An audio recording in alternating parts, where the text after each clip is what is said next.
Bonjour à vous, ici Ezio Sabatini, fondateur de Nostatico et du programme de formation Programmé pour réussir. Bienvenue dans ce 6e épisode déjà sur le leadership de soi où nous allons parler aujourd'hui de la gestion des émotions.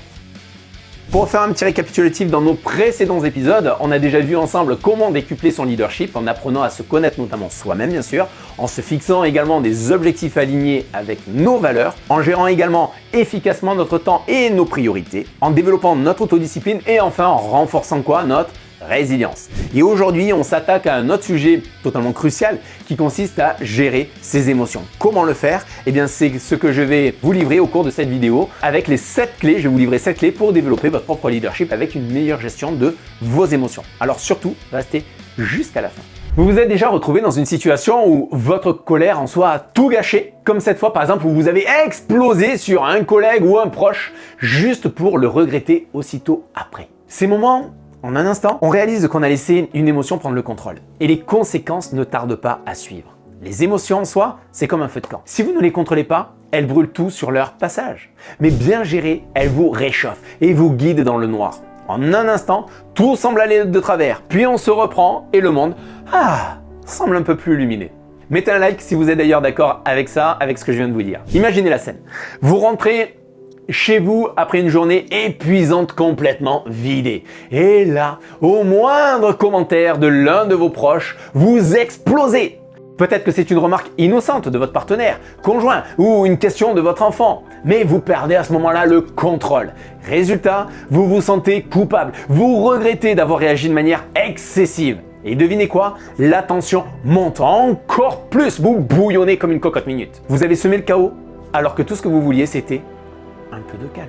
Moi-même, avec un tempérament méditerranéen et des origines italiennes, c'est un domaine que je ne cesse de travailler au quotidien. Oui, c'est un travail sur soi que l'on fait tous les jours et je peux vous dire que je suis bien placé pour le savoir. Si je devais d'ailleurs illustrer l'impact des émotions si on les laisse nous contrôler, c'est comme en quelque sorte si nous mettions, imaginez un enfant de 3 ans au volant d'une Formule 1 lancée à toute vitesse. Ce serait une catastrophe assurée.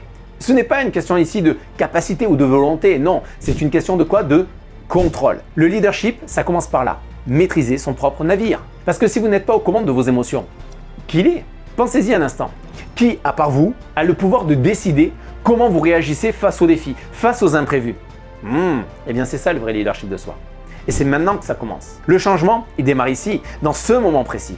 Là, dans cette vidéo, je veux que vous ayez un déclic.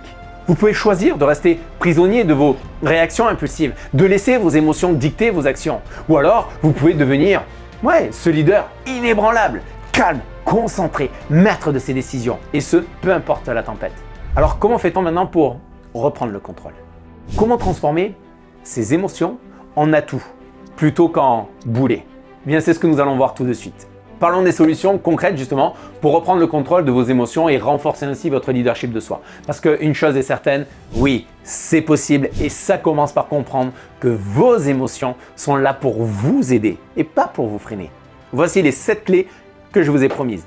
Les émotions en soi, elles ne sont ni bonnes ni mauvaises. Elles sont comme des indicateurs sur le tableau de bord de votre vie. Qu'est-ce qu'elles font? Elles vous montrent quand quelque chose ne va pas. Comme un voyant en quelque sorte qui s'allume sur le tableau de bord de votre voiture. La colère, la tristesse, la joie, tout cela, ce sont des signaux. Le problème, c'est qu'on les ignore bien souvent, ou pire, quand on les laisse prendre le volant. La clé, c'est de les écouter, de comprendre ce qu'elles essaient de nous dire, mais de toujours garder le contrôle sur la direction que l'on prend.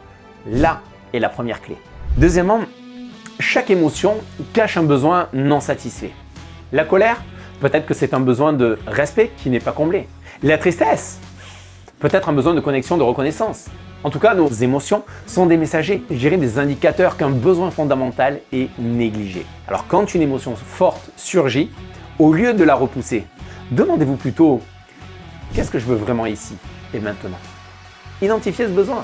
Là, c'est la première étape pour répondre justement à l'émotion de manière constructive. Souvent, ce qui vous blesse, ce ne sont pas les faits en eux-mêmes, mais l'histoire que vous vous racontez à leur sujet. Une critique au travail, peut-être perçue comme une attaque personnelle, mais ce n'est peut-être qu'un retour constructif. Faites un pas en arrière, séparez ce qui s'est réellement passé de ce que vous ressentez. En dissociant l'effet de l'interprétation émotionnelle, vous êtes en mesure de voir les choses plus clairement et d'agir avec discernement. Les émotions peuvent être puissantes, presque incontrôlables, mais en les nommant, on peut réduire leur pouvoir. Par exemple, dire simplement « je suis furieux » ou « je suis triste » ne vous libère pas seulement de cette émotion, mais cela diminue aussi son intensité. C'est un peu comme allumer la lumière dans une pièce sombre. Ce qui semblait en soi effrayant devient soudain beaucoup plus gérable. Nommer, c'est dominer. Alors mettez des mots sur ce que vous ressentez et vous verrez comment cette émotion diminue.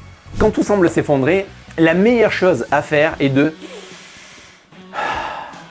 respirer et de prendre du recul. Prenez de la hauteur. Voyez la situation sous un autre angle. Imaginez que vous êtes un spectateur regardant une série télé. Que diriez-vous au personnage principal dans cette situation? Ce simple exercice-là vous aide à relativiser, à prendre une décision plus éclairée et à ne pas vous laisser submerger par l'émotion du moment. Votre souffrance, ce n'est pas ce qui arrive, mais l'histoire que vous vous racontez à propos de ce qui arrive. L'événement en soi est neutre, mais c'est l'interprétation que vous en faites qui peut vous faire souffrir. Et si vous pouviez transformer maintenant un drame en comédie, ça serait fantastique. Eh bien, changez l'histoire que vous vous racontez. C'est changer en quelque sorte votre ressenti. Alors la prochaine fois que vous êtes face à une situation difficile, demandez-vous, comment puis-je réécrire cette histoire pour qu'elle me serve plutôt que de me nuire? Et enfin, on a commencé à l'aborder. Parlons de l'outil le plus simple et le plus puissant à votre disposition. Il s'agit de quoi? De la respiration. Une respiration profonde, c'est comme appuyer sur le bouton Reset de votre cerveau. Ça vous permet de vous reconnecter à vous-même, de calmer le flot d'émotions, de retrouver également votre clarté mentale. Alors la prochaine fois que vous sentez par exemple une émotion vous envahir, une émotion forte, arrêtez-vous, prenez une grande respiration. C'est simple, mais c'est incroyablement efficace. Vous voyez, ce n'est pas de la magie, mais ça, c'est du leadership de soi. Ces techniques que je viens de vous livrer, appliquées régulièrement, peuvent littéralement transformer la manière dont vous vivez vos émotions. Et maintenant, il faut être conscient que cela ne va pas se faire comme ça, du jour au lendemain, non. Parce qu'on ne nous a jamais appris dans notre éducation, à l'école ou avec nos parents, à gérer nos émotions. Donc maintenant, c'est un travail quotidien dont nous sommes, nous seuls, responsables.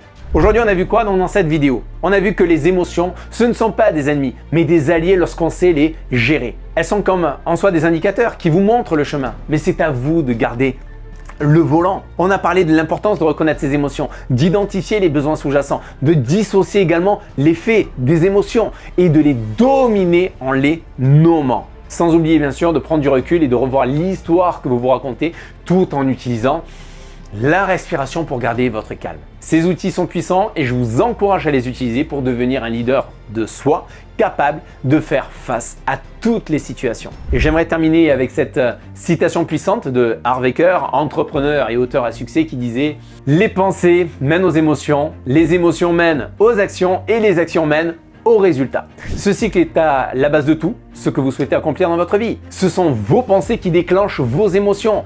Et si vous maîtrisez vos émotions, vous pouvez alors diriger vos actions de manière efficace pour atteindre les résultats que vous visez. Votre destin est entre vos mains.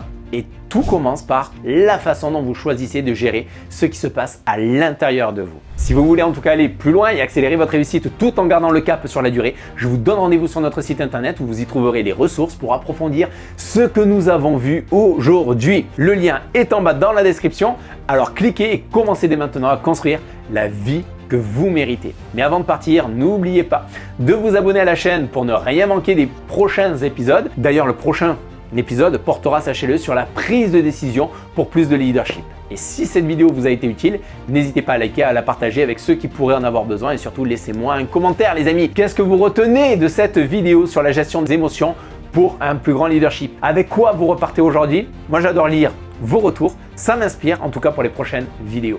Souvenez-vous, vous êtes l'architecte de votre réussite. Je vous dis à bientôt. Bye bye les amis.